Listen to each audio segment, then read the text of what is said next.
These are pretty sour. It's like a bush cherry. It's got a big seed in the middle, like a pip. But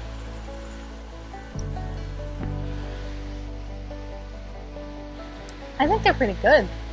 If you like sour, like tart. I have this last portion of the swale that I haven't seeded with anything yet, except the weeds that are popping up. So I figured I have like probably 3 pounds in here of saved cowpea seeds. This is one of my favorite varieties, and by favorite I mean I haven't grown very many, so. But this is pink eye purple hull. And I never grew up eating cowpeas, like no one ate them. It's not like a Midwest staple thing. I love them. They're so versatile. You can eat them when they're green, or you can wait until the pods are dry, and then you can eat them as dried beans. And we're getting rain, hopefully, in the next day or two. And so this is the perfect time to seed them. I'm just seeding them willy-nilly. And we'll just see what happens. Because I have all of these extra seed anyway. So it's okay. This is a bush variety, but it does throw up a few little tendrils here and there. And the good thing about cowpeas is that, like in the bean and pea family, it's a nitrogen fixer. So it takes the nitrogen from the air that plants can't use in that form, and then it puts it down into their roots. And a common misconception is that it's going to immediately fix the nitrogen. It actually doesn't release the nitrogen back into the soil until the plant dies. So, but it'll leave it better for next year, and then I can continue to plant this swale with other things, and it'll leave it all the better. I just have to make sure I cover these seeds up so that the birds don't come through and eat them all.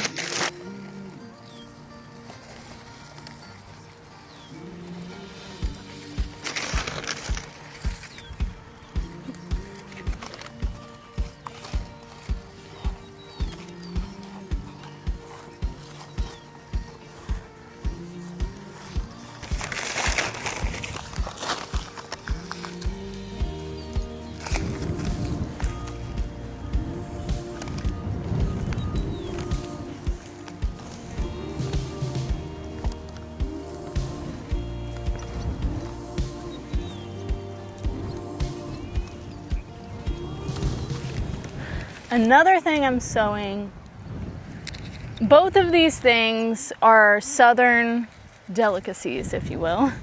One is cowpeas, the other is okra. Does perfectly fine in northern climates as long as the soil gets warm. It's just not going to be like tree size like you can grow in the south. But both of these things thrive without water. Like, they're very drought tolerant in my experience. So me putting them out here by themselves, like, I'm not going to baby these. They will grow or not because I have these extra seeds anyway. But annuals are actually a great way to prep ground for perennials. They aerate, get the soil ready for your perennials. So all along this swale, I've planted, obviously, perennial fruit trees that are going to give me food for years and years and years, but also annual seeds to, one, cover the soil because it really doesn't want to be bare. Dries it out, evaporates all the nutrients, but also I have this available space, so I might as well be planting it with hardy things anyway. And save my prepped beds for things that need a little bit more babying or a little bit more water. So this is when being a seed hoarder really comes in handy. So I have so much extra. Like, after I plant these seeds, I'm going to go through and plant tons and tons of flower seeds along this.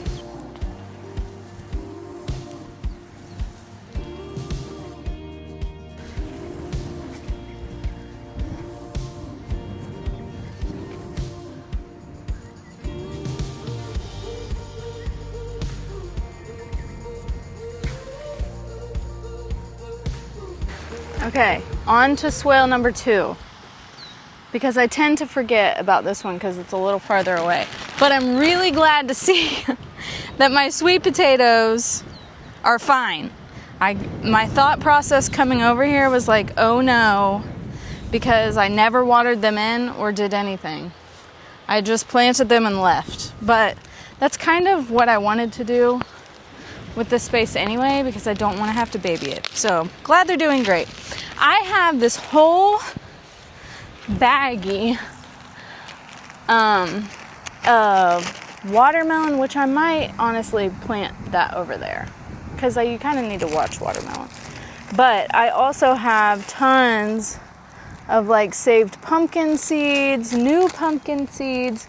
The pumpkins that I'm most excited for this year, if you care to know, I'm doing something different with my winter squash theory than I ever have before. There's three kinds of squash: Machada, Maxima, and Peppo.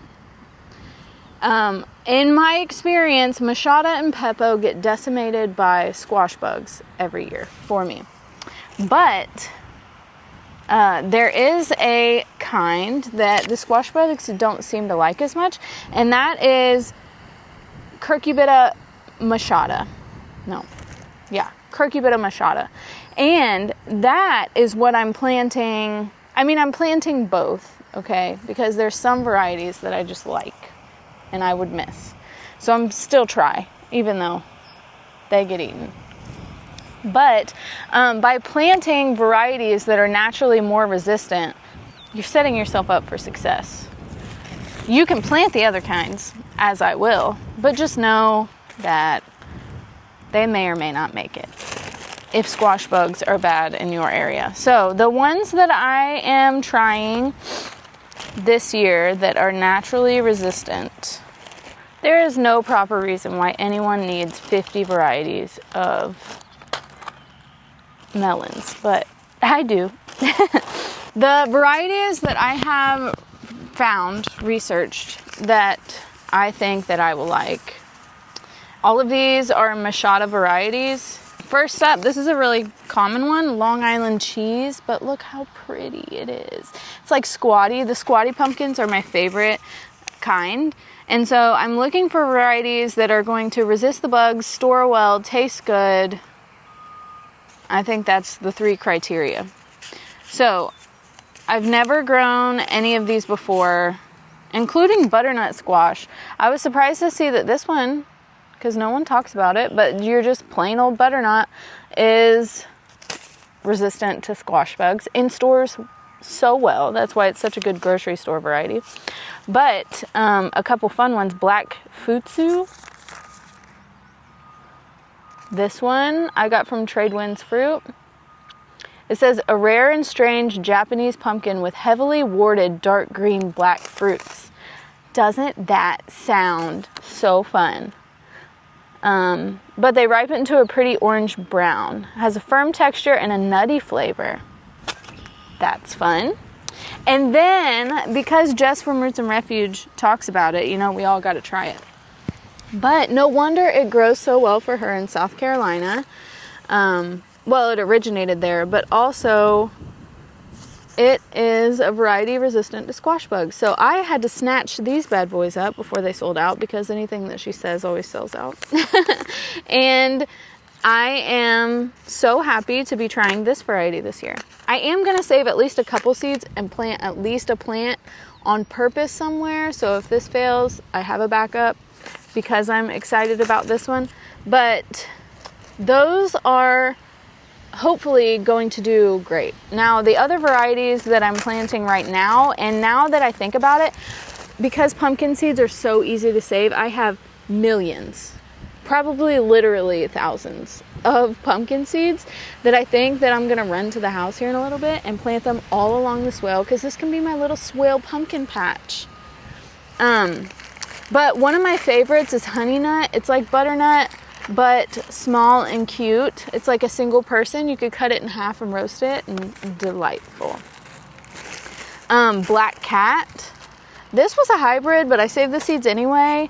They're cute little personal size pumpkins, and they taste great. And they store decently well.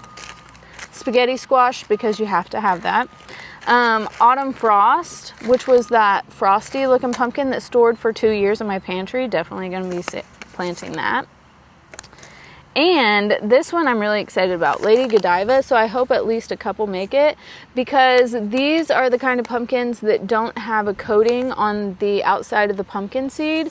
So I'm going to be, you can eat this pumpkin for sure, but the real winner here is the seeds, because it has a naked seed is what it says. So it's a pumpkin seed without hard shells, so you can eat them raw.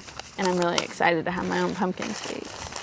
So I'm going to get busy and just stick some pumpkins out into the universe, and hopefully they reward me in the fall.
I have walked past this empty green stalk and pots on the porch filled with weeds all spring.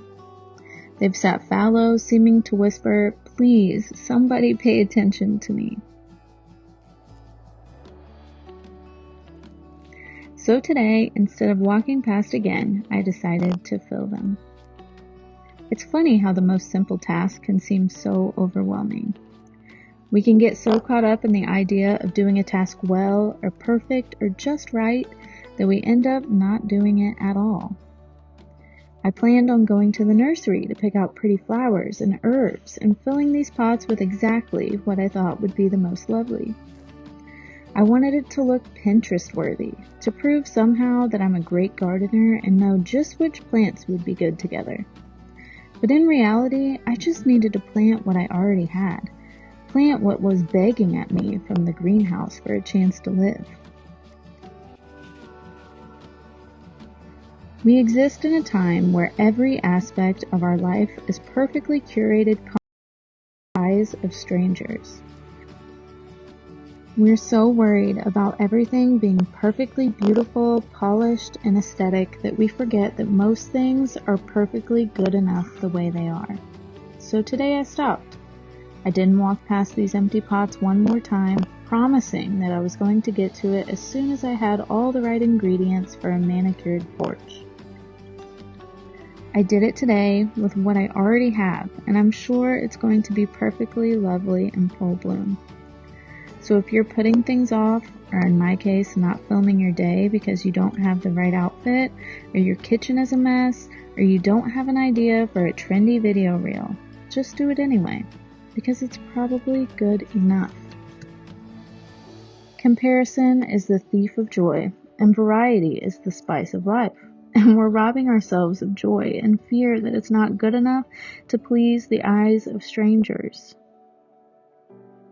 So plant the pots, film the video, and live your life, because you only get one.